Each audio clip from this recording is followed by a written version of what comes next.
Hobu usiku wa namusi usiku hangana rutihisa muhashi ndi usiku hadzi artist na baimbi uyanga utoraro zvino itenga toita zvambe yasande dova pa chikhala chori vambe vabudza vathetshelesi na vatalire zori vone ndivone vonyina zori vatongisa nga zvifiyo.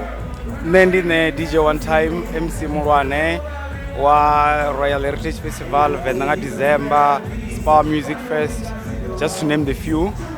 Neritongisa nga siarara ya vorine luambo, muzika, ziliwa na vatu va VENDA vane vari ku represent thoma ninge ntanta ka Ramaphosa kusikela pasipasi yani nge ridi hudza no dirwa khana nga siarara yashu ya chiVenda.